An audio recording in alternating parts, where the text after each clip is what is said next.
বন্ধুরা, তোমরা কেমন আছো? আশা করি ভালোই আছো। প্রত্যেক দিনের মতো আজও চলে এলাম তোমাদের কাছে।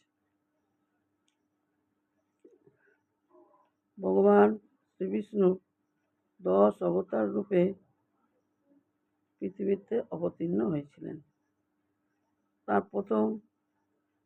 তিনি প্রথম মৎস্য অবতার রূপে অবতীর্ণ হন। পুরাকালে হাজার হাজার বছর আগে দাবিদদের রাজা ছিলেন সত্যব্রত। রাজা একদিন সরোবরে গেছেন স্নান করতে। একটা ছোট্ট মাছ, সুন্দর দেখতে, সেই মাছ রাজার চারিদিকে ঘোরাঘুরি করছে। রাজামশাই দেখে তো খুব ভালো লাগলো। তখন মাছটা ধরলো এবং সঙ্গে সঙ্গে রাজামশাই হাতে এসে গেল। সেই মাছ নিয়ে তিনি বাড়িতে এলেন, এসে একটা ছোট্ট জারে রেখে দিলেন। রাখার পরেই দেখলেন যে মাছটা অনেক বড় হয়ে গেছে। তখন তিনি আরও একটা বড় পাত্রে দিলেন, সেখানেও দেখলেন বড় হয়ে গেছে। আস্তে আস্তে যেখানেই দিচ্ছে সেখানেই দেখছে বড় হয়ে যাচ্ছে। তারপর তিনি পুকুরে ছেড়ে দেন। পুকুরে ছেড়ে দেওয়ার পর সেটা দেখছে অনেক বড় হয়েছে, পুকুরেও তার জায়গা হচ্ছে না।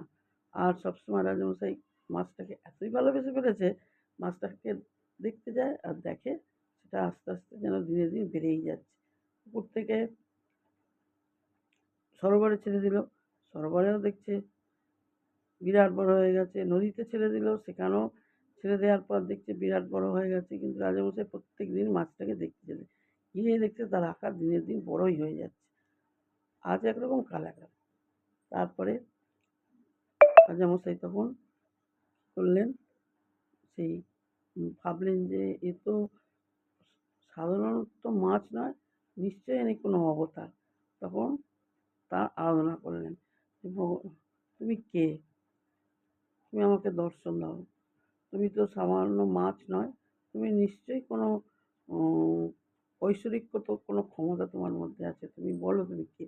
এইভাবে সবসময় বললেন। তারপরে ভগবান বিষ্ণু রাজামশাইকে একদিন দেখা দিলেন। তখন রাজা বললেন, ভগবান আপনি? কিন্তু রাজা বিষ্ণু ভক্ত ছিলেন। যাক, বিষ্ণুকে দেখে তিনি বললেন, শোনো, 1 সপ্তাহের মধ্যে প্রলয় হবে এবং সেই প্রলয়ে হয়তো সমস্ত ধ্বংস হয়ে যাবে। তুমি একটা বিরাট জাহাজ রাখো, সেই জাহাজে তোমার রাজ্যের যত দম্পতি, যত মানুষ, জীব যা আছে, খাদ্যশস্য সমস্ত সেই জাহাজে তুমি নেবে। সেই জাহাজে নিয়ে তুমি সমুদ্রে থাকবে। আর আমি আসবো, আমার শিঙে তোমার এই জাহাজকে তুমি বেঁধে দেবে। সেই মতো 7 দিন তিনি 7 দিনের মধ্যে সমস্ত কিছু ব্যবস্থা করে সেই একটি জাহাজে সমস্ত জীব, খাদ্যদ্রব্য, যত মানুষজন ছিল সবাইকে জাহাজে নিয়ে তুললেন। তারপরে সেই প্রলয়ের দিন এসে গেল। প্রচণ্ড প্রলয়, ঝড় বৃষ্টি শুরু হলো। সেই সময় সেই মৎস্য এসে জাহাজের সামনে এসে উপস্থিত হয়। তখন রাজা সেই মৎস্যের শিঙে তার জাহাজকে বেঁধে দেন এবং সেই জাহাজ টানতে টানতে টানতে টানতে নিয়ে গিয়ে মলয় পর্বতের ওপর তুলে রাখেন। সে মৎস্য অবতার রেখে দিয়ে এদিকে প্রলয়কাণ্ড হয়ে সমস্ত ধ্বংস হয়ে গেল। ধ্বংসের পরে সেই যে জাহাজে যে সমস্ত জীব, পশু পাখি, মানুষজন ছিল, সেইটা থেকে শুরু হলো আবার নতুন সভ্যতা শুরু হলো, নতুন যুগের সৃষ্টি হলো, নতুন পৃথিবীর সৃষ্টি হলো। যে যুগ শুরু হলো সেই সভ্যতার নাম হলো আর্য সভ্যতা। এই আর্য সভ্যতা পিতা হলেন ভগবান